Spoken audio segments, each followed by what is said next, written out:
So this week we're actually going to do a little bit of a throwback in lieu of looking back over this past year.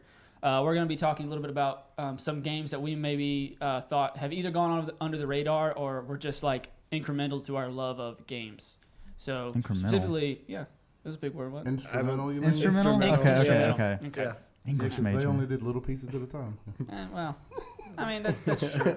That's true, I guess. Okay. Let's stop making Zach feel bad. Come He's on, had a rough so morning. Bad. I had a rough morning. Let's move on. They colored his cheeks to make him not look like paper. So. It's true. We do need a makeup person. That Anyway, would be nice. they were instrumental. I could do that. Yeah? I feel like I could be a good Oh, so you don't know, but you think you can handle I it. feel like Okay, I- I'll let Yeah, you try. You should Sure. get the Joe's person. She's pretty good. Yeah, she was good. Yeah. Anyway, they were instrumental to our love of video games specifically. So, who wants to start with what we want to talk about? I know you two have. Y'all want to talk about Metroid versus what was the other one? Go ahead, Michael. Y'all talk about that first. Go ahead. All right. A game that really touched my heart Oh boy. and soul as a kid was Super Metroid for the Super Nintendo. I believe it is one of the greatest games of all time ever made, ever. Wow. Big words. Just objectively, it is a superb game, magnificent. Even from the very beginning of the game, it starts out. You're in. You play as Samus, the bounty hunter. She's great. In space. Great character. In space. She's Halo's girlfriend. Essentially. For anyone who doesn't know the lore. Halo's. Anyway, you get a distress call from a space station, and you fly to the space station, and you land, and it's just like power out. There's ambient, scary music in the background. Sounds like a Dread episode. It does. It's Yeah. almost like our Dread It's episode. very atmospheric, especially for a 2D game at that time. I think it came out like 93.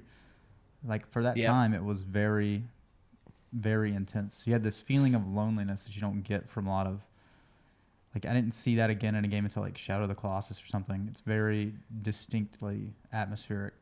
And like in the beginning of the game, when you're walking through the space station, you see like dead scientists, and you get to the end of the room, and there's a little canister with a Metroid in it. It's like making little chirp chirp noises, cheep cheep. So you walk over there to investigate it, and out of the darkness, an eye illuminates, and the giant dragon Ridley just comes out, and you have to fight him. That's the first fight in the entire game, is a giant dragon. Like, how amazing is that? It's pretty good. And you end up losing, of course. Mm-hmm. And he swoops away, and the whole space station goes into like self-destruct mode, and you gotta escape. And there's just music and flashing, and you're like, oh my god, I gotta escape. And then you follow the dragon Ridley to planet Zebes, I think it is, some kind of planet. Some or nerd out something. there will correct you. Yeah, sure. I think that might be SR-83 in that game. I'm not sure. Yeah, it's one of those Metroid planets. There's like three of them. Yeah, one of the planets. You follow him to the planet, and that's where your adventure begins. Alone on a planet, trying to find this dragon thing that took the Metroid, and it's amazing Sounds like it. in every way, shape, and Well, Michael, I agree with just about everything you said about Super Metroid, except I actually prefer to play. Like, if I had to pick a game and I was going to actually play through it, I would rather play Metroid Zero Mission. Okay, why is that? I feel like it controls so much better than Super. Like, having to hold a run button down to me is like, I don't have the finger dexterity. If I had like 6 thumbs, You gotta work on those. maybe I could do it, but I feel like the controls and stuff in Super are so dated that it becomes a pain to play. And like the movement, the jumping is so floaty and trash. And when I play Zero Mission, it's like really tight. Yeah, like it has the best controls of any 2D game I can even think of. It's like Mega Man almost. It's super crisp. They need to merge the two games. Ultra accurate. Yeah, I don't know how they have not remade Super. Yeah, it's insane that they've never remade that game or re-released it or anything. It needs it so bad. They would make so much money.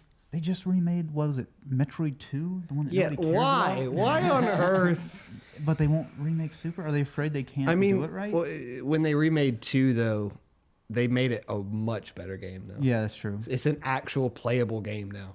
Well, I mean, yeah. Yeah, but taking a pile of garbage and, you know what I mean? Like, Well, see, that's the thing. Whenever you get money and resources, you want to go back and undo your mistakes. I mean, it was a Game I Boy guess. game. Like, it was an original Game Boy game, so you can't be that harsh on it. Yeah, But, I mean, Zero Mission was a remake of Metroid 1, and It is like Metroid 1 is an unplayable game. I there's no would way. not go back and play Metroid no 1. way. I would not recommend that anybody ever play that game. It's terrible. It's absolutely horrible. You spawn with 30 health no matter how many energy tanks you have, and you have to refill by sitting there and killing enemies over and over again. It's god awful.